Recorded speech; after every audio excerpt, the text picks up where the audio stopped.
Welcome. Andy's here. Hello, Matthew. You've been You seem to working be on out mute clearly. as well. Oh, there you go. have I? And Sam White as well. Sam, how you doing? Yeah, I'm good. How are you? We're all good, thank you. Andy, are you with us? I can hear you. I can hear you. Can you not There hear you me? Oh, there we go. Yeah, we can hear you. You're all good, mate. Good. You've been working out clearly, Matty. Far from it. I've a dash from the boardroom into reception. As I've introduced you guys, Wycombe Wanderers Sports and Education Trust, so much fantastic work across the community. How has lockdown impacted what you guys have been doing in your roles? Over to you, Sam. Yeah, I mean, obviously it's been quite a difficult time for everyone right now. Quite a few of our staff are obviously furloughed, but we are still running and still trying to keep up the critical work that we're doing. In my department, the health department, I'm still keeping my Keep Moving Forward project running, which is designed to support people with mental health. So we've been keeping up communication, chatting to everyone once a week, and delivering engine clubs and yoga each week as well. So that's been really good and a great way to keep people connected. Obviously, this whole thing came as a massive bolt out of the blue to everyone in the world, but also in a footballing sense as well. How hard has it been to be apart from each other and missing the fantastic work that you guys do collectively? Because it is a real team effort, isn't it, at the Sports and Education Trust? A lot of you in different roles and responsibilities. Yeah, most definitely. I was just going to say, yeah, it's really difficult. Obviously, we usually in the office, we're quite a small office as well. So, yeah, really missing the banter going around.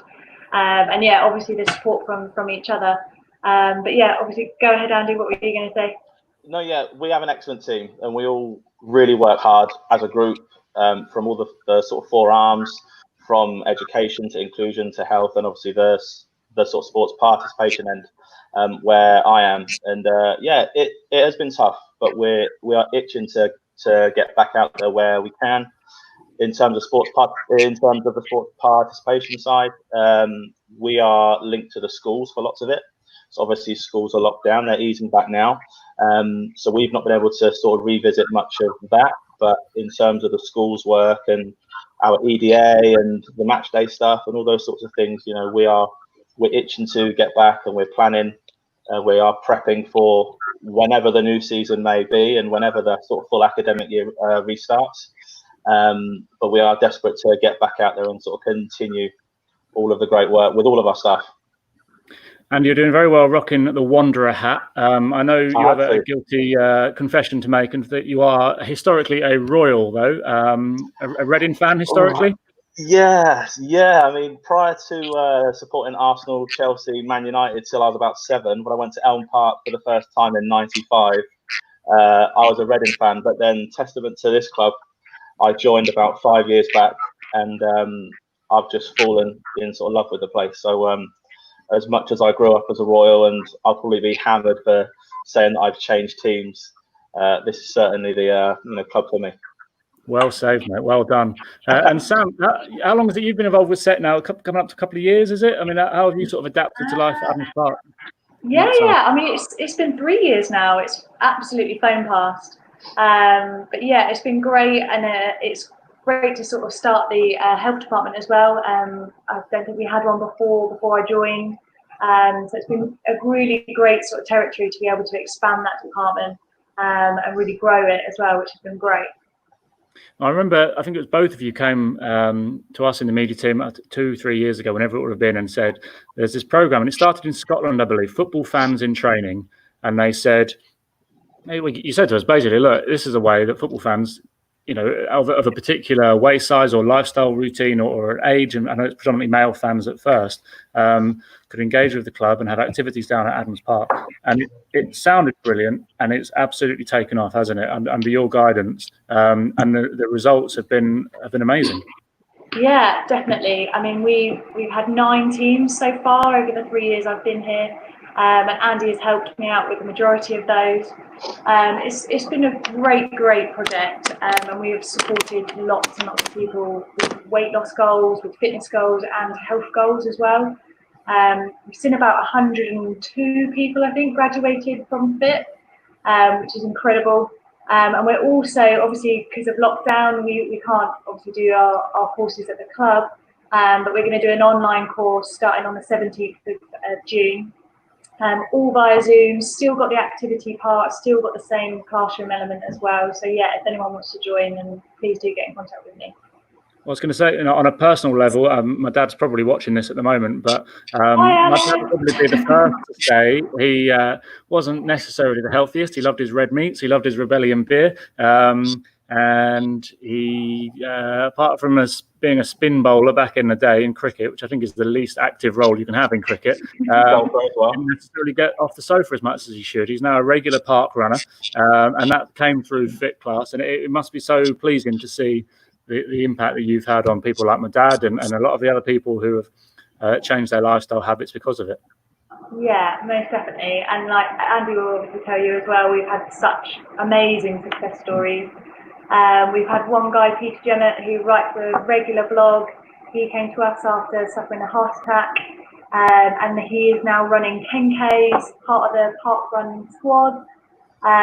We've had lots of people come to us with diabetes and managed to get off medication for things like that. And also a mental health thing as well, so improving that mental health. A lot of people have come with anxiety, depression, and that course has really sort of helped them to develop that self-confidence again. And I think like lots of these guys, sorry Matt, I mean lots of these guys, incredible guys, and you know, we are, and also girls, yeah. But I think one of the biggest things for me was that not only has this course improved lives, but I think for lots of these guys, it's also saved lives. You know, they've added time on that maybe they felt that they may not have had in the way that their health has improved. And these are guys that we see at the match days all of the time. So they would have been on course 1. I think Alan was course 1 or course 2. And then you see them now a year later and you're thinking, wow, like you're looking fantastic, you're looking great, but also they sound different and they approach things differently, and they've got their shoulders back, chest out, and it's been one of the best things that I've been part of since I've been at SET, and it is a fantastic course. If anyone wants to make those small changes, it isn't a diet, it's a lifestyle change. You know, you're not trying to change one thing by say 20%, you are trying to change 20 things by 1%, on all those little 1% surges, little wins, and it's a fantastic course to be a part of. If you want to be part of it, then get hold of Sam. And talk us through on the physical workout side of it. I know a lot of people are familiar with Joe Wicks and his early morning sessions. I don't know if you saw, but Luke O'Nien, our former player, did his own series, and it was, oh my word, hard work. I mean, I was exhausted watching it. I know people that tried it for the first episode and hadn't recovered by the time the second came about. What level of intensity before you scare the entire Wycombe Wanderers fan base? How manageable is it, do you think, for regular Joes like myself? Yeah, definitely. So obviously we realised that some people may not have taken part in physical activity for a very long time. So over the 12 weeks, we start off super gradual. So week 1, usually when we're at the stadium, we're doing walks around the stadium and then gradually build up. So we are not going to hit you on week 1 with a Joe Wicks type exercise. But hopefully by the sort of more week 12 end, then you'll be definitely set on your way to keep up with Joe. Fantastic. Well, you don't just have to take their word for it. Mike and Kathy have commented to say, have a go at FIT, it's great. And Jenny Priest, another one of your graduates watching this on the spin bike. Woo, well done, Jenny. Fantastic. You've got, Andy was my GK coach, apparently. Oh, so, good, Andy, one of your former lives, coming back there. And Andy Tillman as well, the Wycombe Park Run squad going strong. I was a member of it last year, and obviously before it all closed down. But yeah, fantastic to see the number of Wycombe shirts that would do the Wycombe Park Run. Many of those graduated from FIT as well. You talked also, Sam, about the mental health work that SET have done. I know we kind of supported the Keep Moving Forward project last year with the celebrity match, and we heard quite a bit about it then, particularly during this time. There's been so much talk, and rightly so, in society about what lockdown has done for people's mental health, the uncertainty, the loss of jobs, the loss of finances, the absence from loved ones. How big a role do you see Set's work playing in the local community in that sense? Yeah, big. Like we look after. Well, I say we look after. We have about 30 members in the KMF group at the moment. Always looking for more people to come and join us. It's a real just supportive network of people. Normally when we're out of lockdown, we're doing Indian clubs every week, we do a walking group every week, we do an allotment group, and we do a yoga class as well. So it's just those 4 opportunities each week, always for people to come together and share their experiences, have that group of friends that understand what they've been through, and can talk about it if they want to, or they can just have a general chit chat. But obviously during the lockdown period, we've had to obviously change and adapt the way that we do things, and our members have been brilliant with that. But yeah, obviously not everyone can join Zoom, so we keep up weekly conversations with all of our members, and it has been brilliant. It's been really nice to just keep checking in with people and supporting people through this. It is a challenging time right now, so yeah, it's great to be able to support people. Fantastic. Now, Andy, you're a regular at Adams Park on match days, obviously leading the match day groups, the guards of honour, the penalty shootouts. What a season it's been for all involved with the club. I know you try and watch as much of the games as you can do, but what have been the sort of the standout memories for you as a long watcher this season? Oh wow. Well, I mean, certainly from a match day point of view from us, we've had a fantastic year with more and more people coming to watch games, through us, which is great. The match day experience has been great for that, helping you guys to get more people through the door. Kids that we see on our after school clubs and our camps and our Saturday morning clubs and all those things. So that's been great. But I think you can't often beat the buzz of the first game of the season. Obviously, Bolton with what it was in terms of the sort of Wanderers versus the Wanderers, and how great that was. That was a big highlight. And what sort of and what has set us off for this amazing season which we've had.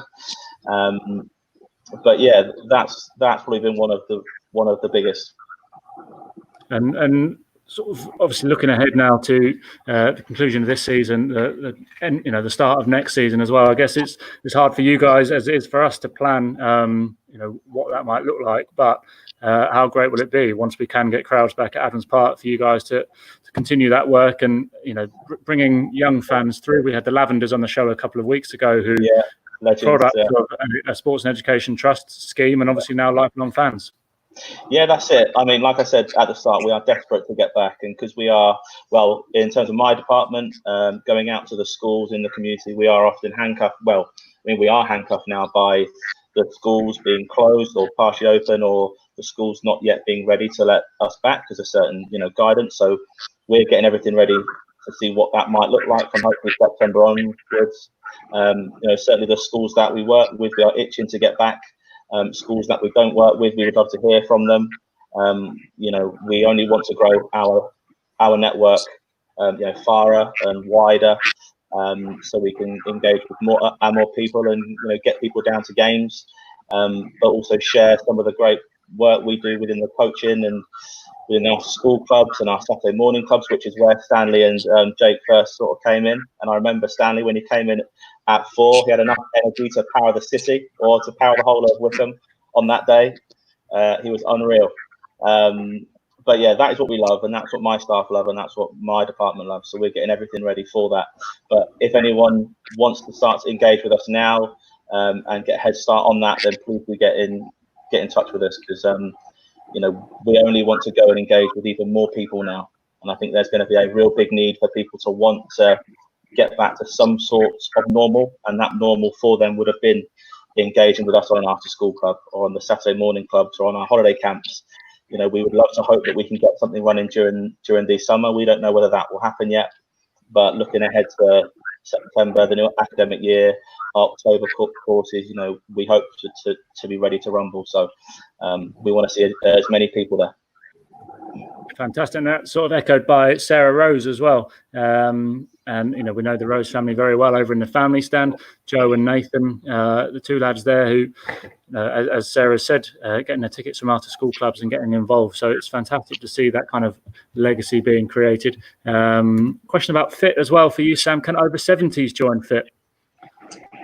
So our programme is 35 to 65, but we have let a few exceptions in. So yeah, if you are 70, just over, then yeah, do contact me and we can have a chat about it. Just lie about your age. It's fine. Everybody does it, you see. Don't encourage lying. Come on. Well, no, but sometimes people like me are flattered when we get to the supermarket checkout and get ID'd, you see. But age is, age is just a number. It's the age you feel, isn't it, really? It's fantastic stuff. We're hoping Pete can join us. Andy, I know you and Pete have a bit of a brotherhood, your love of American sports. But yeah, I'm still waiting to hear from him. He was due to come on at 3. He's tied up. I mean, how have you observed the kind of the change in the club since the Kuiks came in? A lot more energy around the office. Yeah, I mean, Pete and Rob and also Mark right at the start.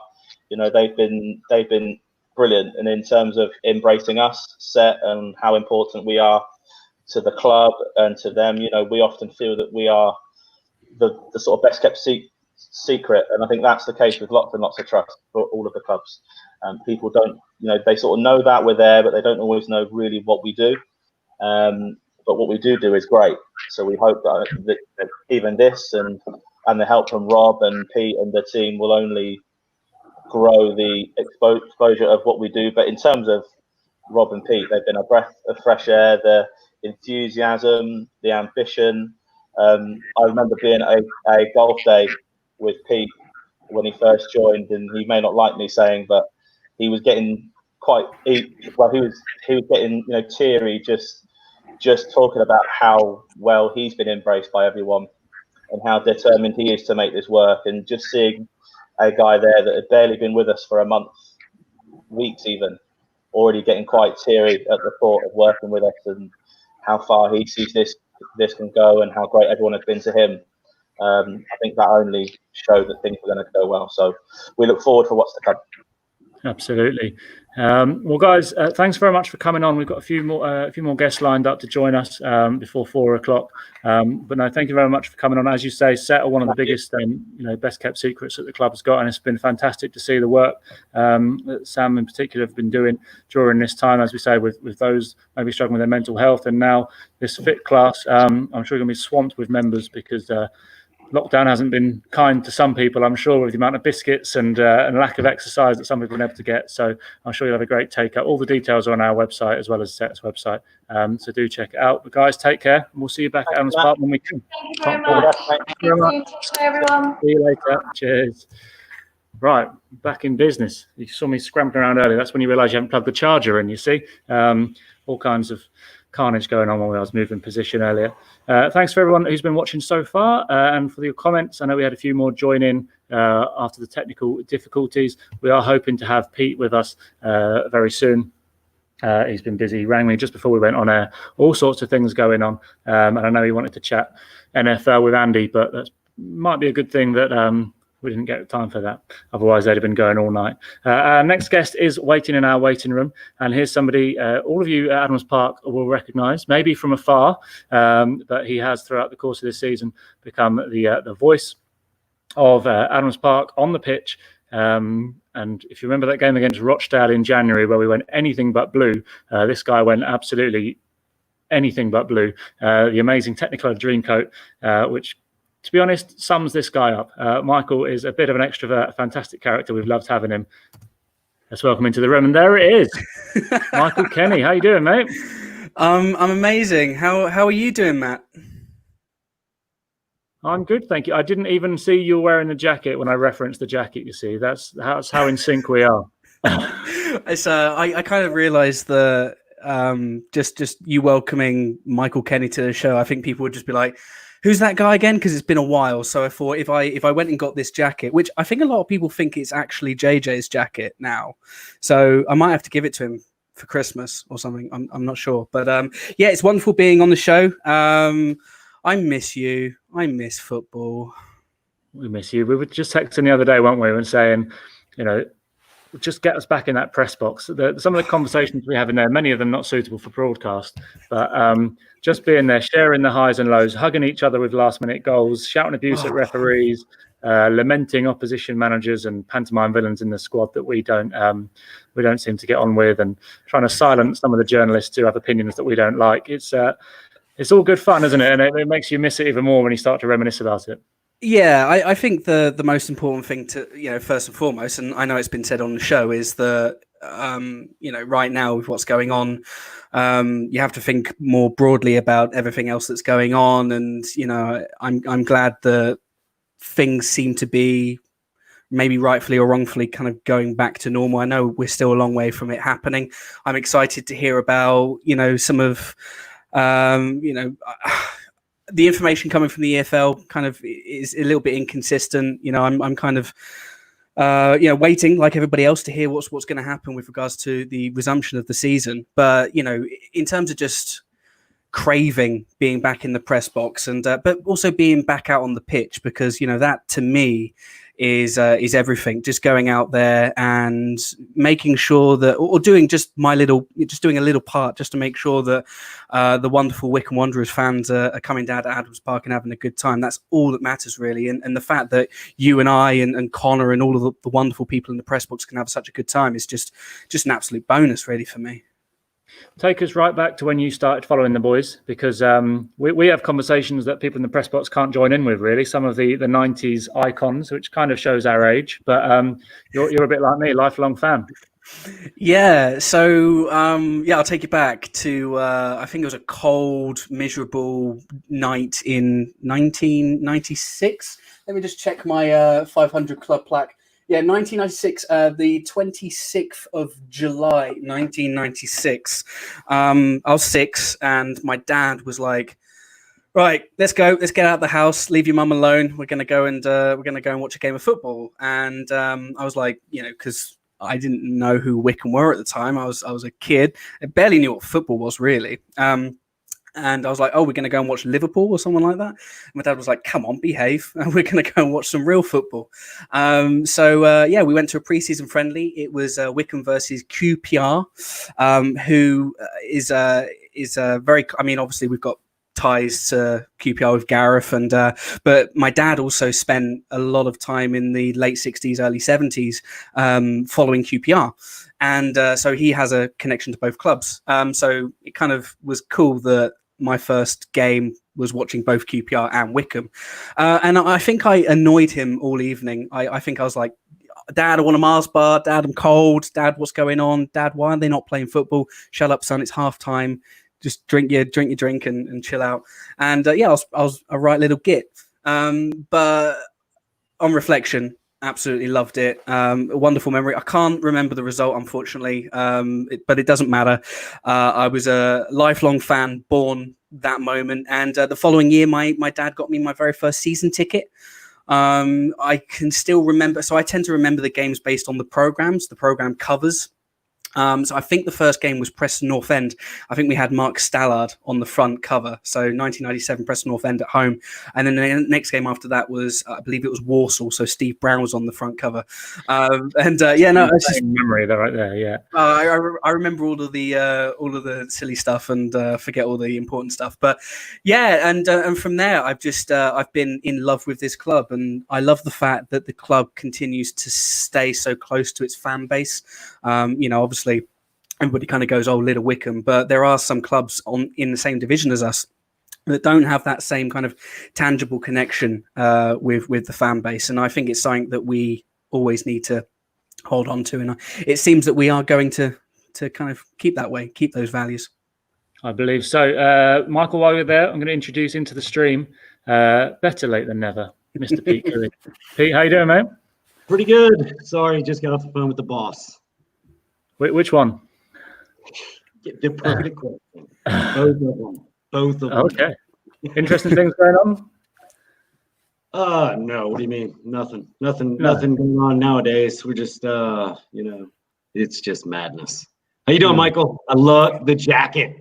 The jacket. Had to bring it back. No, it's good to see you, Pete. Long time. I miss you. Yeah, no doubt, man. What did I miss? I think I just saw you're reminiscing about your first match. Yeah, just boring everybody with my Wycombe origins and their first stories. It's been a fun ride. It's good to see you, man. It's good to see you, Pete. I want to tell you this. I want to thank you for quite a bit of entertainment over the lockdown. Your new Facebook page, the Royal Bucks Film Society. Yeah. Oh, we're gonna get some plugs in. All right, okay. So I set up it's a good. I like it, man. Good stuff.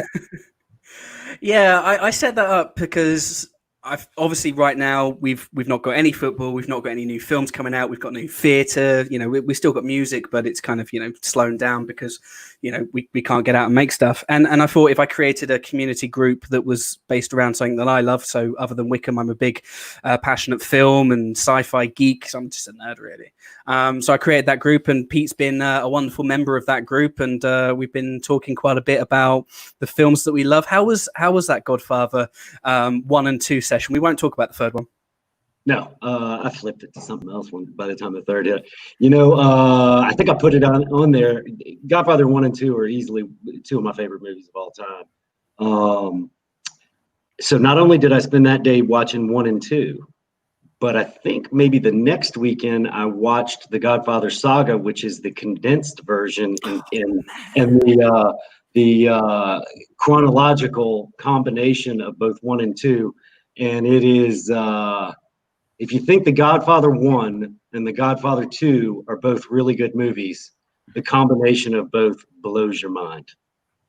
Yeah, I love the fact that they went and made that different presentation as well, and it makes you see the whole series in a completely different way. I personally prefer probably watching part 1 and then 2 and just having the flashbacks, but I do really appreciate like the flashback sequence being cut in first and then a more of a kind of chronological order to it. It's cool. Are we supposed to be talking about films? Are we allowed, Matt? We can do. What's the best football film you've seen? What's the best football film in the land? I really like some sorts. I really like The Damned United. It's a really good film, and Michael Sheen is fantastic as Brian Clough. I love that one. That is one of my favorites as well. I just saw recently for the first time I Believe in Miracles, which Phil Catchpole recommended. It's the same story. It's Brian Clough at Nottingham Forest. Martin O'Neill makes quite a long appearance in it. It immediately entered top 10 sports films of all time. It was that good. I'm not really much of a sports movie guy, really. I remember watching the Goal movies when they came out. I was about 15, and I thought that they were just a bit rubbish. But the real sport film for me, the one that I absolutely adore, is actually an American football movie called Any Given Sunday. That film for me, and obviously the inspirational speech at the end. Any film that has Al Pacino, just all we gotta do is a game of inches. And that was terrible. Sorry, Al. But yeah, no, that's whenever I need a pick me up, whenever I need an inspirational speech. That's the scene, man. That's the scene. Sports movies are it. It's such a good genre of movies. It's almost endless. But I think you're right. There hadn't been too many good football movies. I just can't shift Beckham from my brain, but that's because I was a Keira Knightley fan when I was, late teen. So who wasn't? Rubbish film, but one of the crazy things about I Believe in Miracles was, that whole internet thing about Today I Learned, whatever that is, the Today I Learned thing. When I watched I Believe in Miracles, that was the day I learned Northern Soul was American music. Who knew? I was just sitting there listening, and all of a sudden the meters came on. I was like, and I knew that it was all Northern Soul because the director that did it, a guy named Johnny Owen, it was obvious Northern Soul, and I just kept. And then all of a sudden the meters came on. I was like, why are the meters on a Northern Soul thing? And then I Googled Northern Soul, and I was like, wait a second. Shout there for Escape to Victory, Longest Yard, and Moneyball, of course. Moneyball's a good film. I like Moneyball. Yeah, that's about 25 times. Yeah, I'm going to choose a couple more guests. Only I know one of them has a deadline to hit, so we don't want to overrun. Now, Michael, I know couple of people coming on now you're quite close to in the Wycombe Wanderers fan base, and also, like yourself, Michael, dedicated volunteers who really are at the heart of everything this football club does. So please welcome, ladies and gents, we have Emily and we have Lisa. Hello. Hello, Hi. how you guys doing? You okay? Yeah, not bad, thank you. Yeah, not bad now. You doing do better? a bit of an episode at the weekend. Talk us through it. We'd had a social distance meet-up after 11 weeks at Marlow River, and we were leaving and coming out of Marlow hill round the bend, and a car took me out and then took Emily out at the same time. I've seen the photos. First of all, I mean, are you okay? I mean, what was the extent of the damage to yourselves, first of all? Just basic bruising, facial lacerations for me. Mine's arm graze and a couple of bruises. Not a nice experience to go with what I guess has been just a tough lockdown generally, and I know you two in particular, you go home and away to all the games. You must be missing Adams Park quite a lot, I'd say. We miss seeing y'all all the time. Lisa and Emily are two of our biggest volunteers, along with Michael. You know, I got used to seeing y'all almost every day, and now I haven't seen you for such a long time. It's crazy. I can't wait to come back. So, Pete, just give us a nod and we'll be back. I'll be there with my strimmer.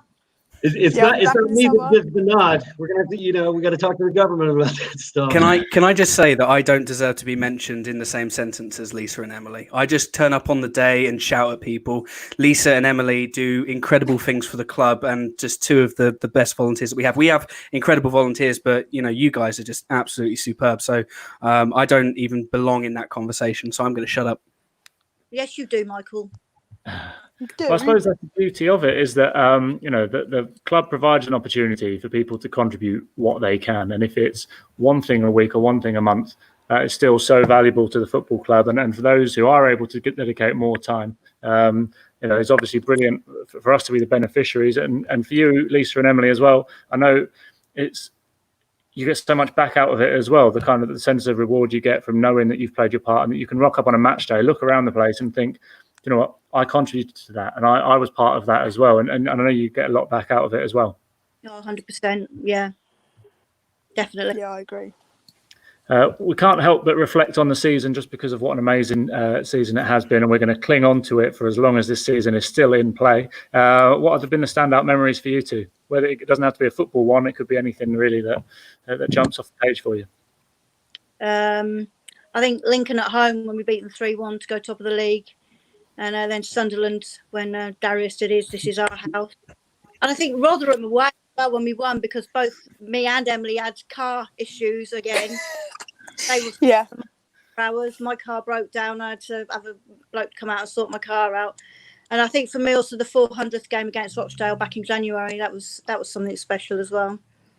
My favourite. You definitely got to overcome issues to get to 400 plus matches in a row, don't you, Lisa? I bet that's not the first huge commitment.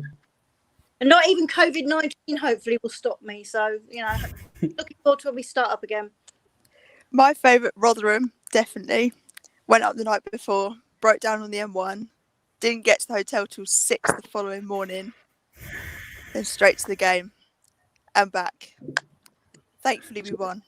Exactly. It's all worthwhile when you win, you see. I remember coming back from a game at Morecambe once, and they'd shut the M6, and they said they weren't going to reopen it till midnight. So there we were, sat in it for about 3 hours. But that was the day we'd won 3-1 to go top of the league.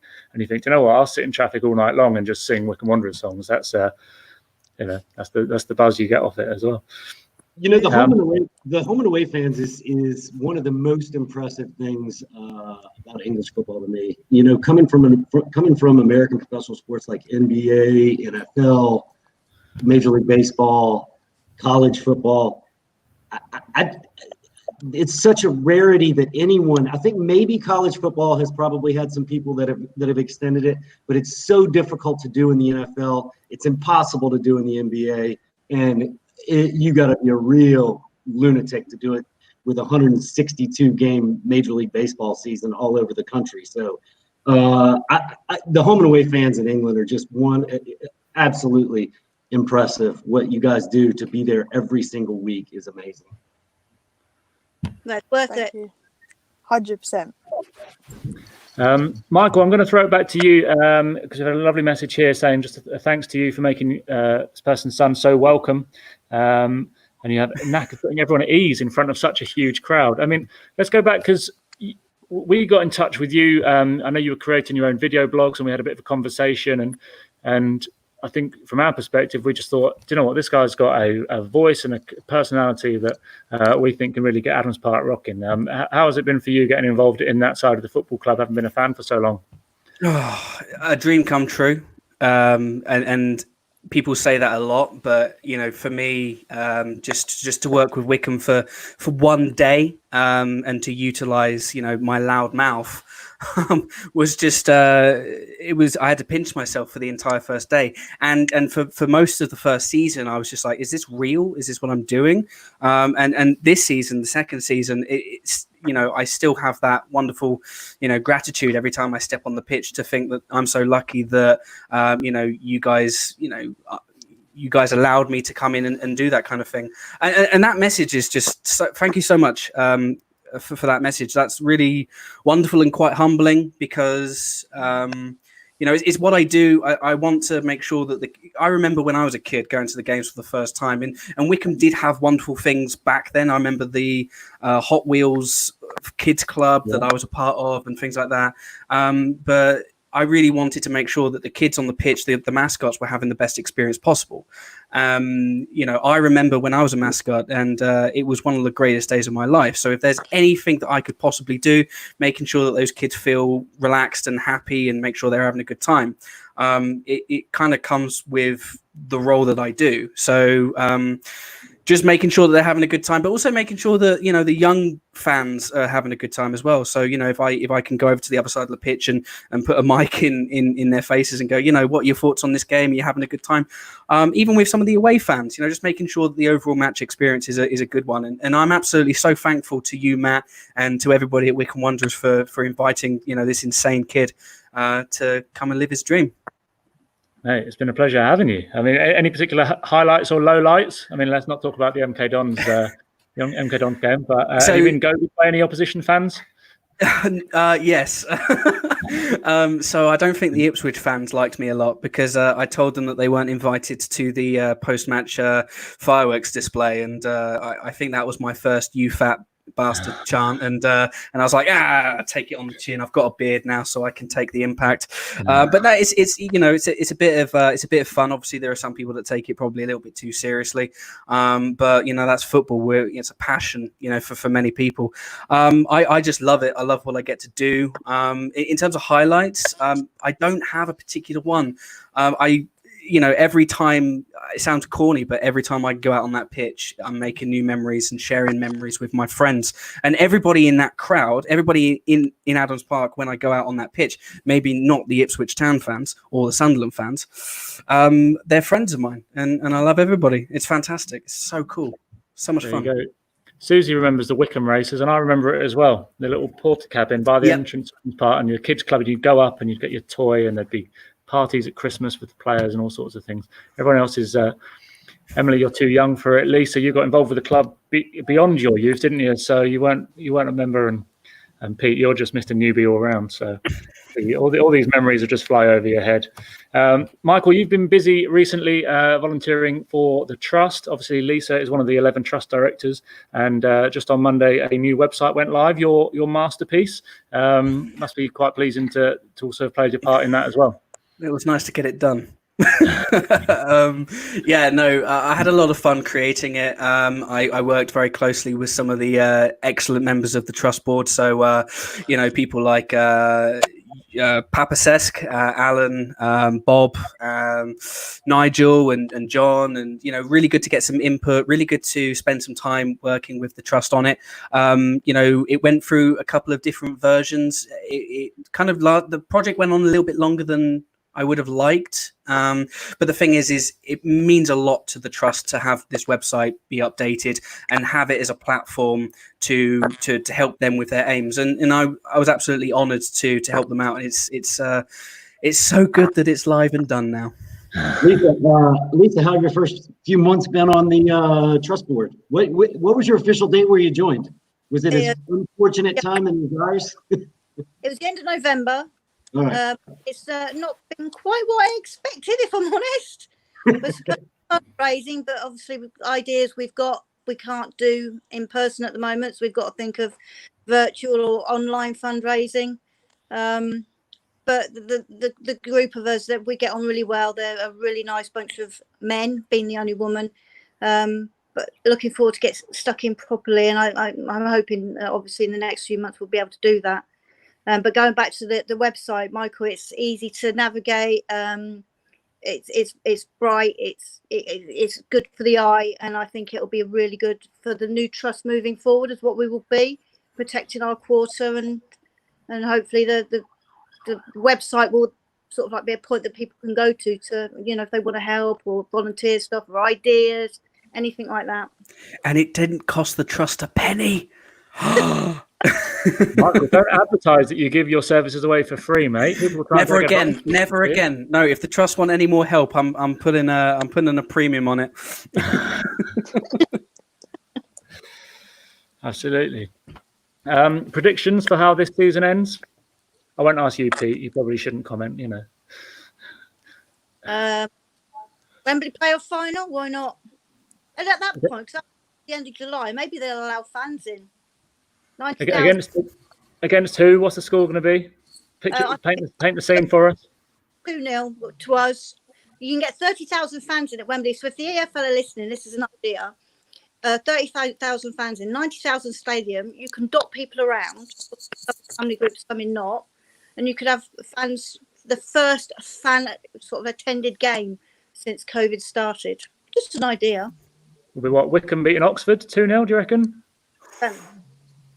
2-0. You think we'll do it an easy way? 2-0. Wycombe Wanderers would leave it down to the last minute and 4-3. By 8 minutes.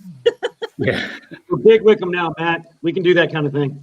Yeah, well, have comfortable victories. To be fair, recently 2-0 against Bolton, 3-1 against Tranmere, 3-1 against Bristol Rovers. You see, with last-minute drama is I can't remember the last-minute drama we had actually ages ago. Rochdale in January. And we always start well as well. We always start them well, and we've had a break. And everybody else is saying, "Oh yeah, they've got the momentum," but the momentum's out the window now. Yeah. Well, I was laughing at people saying Wycombe had dropped off their form. We won 3 of the last 5 before COVID. 4 of the last 5 home games, I think. So, I think one thing we've learned is not to pay attention to what other football clubs and their fans think about Wycombe Wanderers, because it can send you into a bit of a spin. And why not? It's fun. It's fun as long as you don't take it to heart or take it too seriously. It's so interesting. It's so interesting how the magnifying glass of League One, being so high up in the league, we've kind of had a target on our backs. And, I've been in the press box firsthand witnessing some of the stuff that gets thrown our way, when you or Connor just put out a tweet, and I'm just like, oh goodness me, it's some of the things that get thrown around is insane, but I quite like it. I quite like the fact that people hate the fact that we did so well, because it's well documented that we had no budget, and we were having to piece this squad together, and what we've achieved is entirely through our own creation and the wonderful ethic and team togetherness that we have, and I love it. So, the other teams can just do one. Emily, I know you've got to shoot off soon. So give us a prediction for how this season ends for Wycombe Wanderers. Playoff final, Oxford, 3-1. 3-1. I mean, I can't picture anything better, to be quite honest. It's quite funny because, in the role that we do, and Michael observes it in the press box as well, we get quite matey with some of the other club press officers, and I don't know why, but sometimes it's the clubs that we're supposed to hate the most that I got on best with their media people. So Chris at Oxford, wonderful guy, he's left now, but Matt at Colchester, I couldn't hate Colchester because their media guy was such a gent, you see. So I'd almost feel I should be conflicted if we beat Oxford, because I know the pain that Chris would go through. But sod it, I know the joy that I'd go through, so we take that instead. Exactly. So there you go. Michael, film recommendations for our fan. We're going to have to knock it on the head in a minute as we hit 4 o'clock. But for anyone still in lockdown that needs to see a film that they haven't seen before, what are your recommendations? My goodness. Oh, this is going to be weird. Put Yeah, putting me on the spot. Okay, well, on Netflix there's a really good action film at the moment called Extraction, which is a Chris Hemsworth movie. It's light entertainment. It's got a really cool action sequence in the middle. If you want something a little bit lighter, Kindergarten Cop just landed on Netflix. I mean, you can't go wrong with Kindergarten Cop. So check that out. It's got a title almost as colourful as this jacket. I think what we need to do at the moment is we need to sit back and enjoy the stuff that makes us laugh and makes us smile. I don't think you can go wrong really with an old classic like that. So yeah, they're my recommendations. Lisa, Emily, Netflix recommendations? Emily, you're on mute, I think. I don't actually watch. Okay. So I've watched Tiger King. Tiger King. 100%. Tiger King. Pete, what's been your standout? I Believe in Miracles the other night was pretty good. Also on ITV a couple nights ago was Mike Bassett, England manager. Woo, that was awesome. Bits of that were filmed at Wycombe's training ground, I believe. I haven't seen the film in so long, but did you recognise it? Oh yeah. There you go. See, I just sit and watch iFollow archive all day, all night. That's how I get to know all my knowledge. You see, that's my recommendation. All subscribe to iFollow, watch games back, highlights. There it is. There's the plug. There it is. 10 years of archive on there. It's brilliant. It's a minefield. You can lose days and weeks in that. See, that's how I send my baby to sleep. Just turn on iFollow and happy days. There we go. Guys, thanks so much for joining us. Pete, I'll catch up later. Michael, we'll see you soon. Lisa and Emily, we'll see you back here before we know it. I'm sure it has been too long. Thanks for joining us. Take care. Michael. That was episode 9. Thanks very much. Bye. Bye.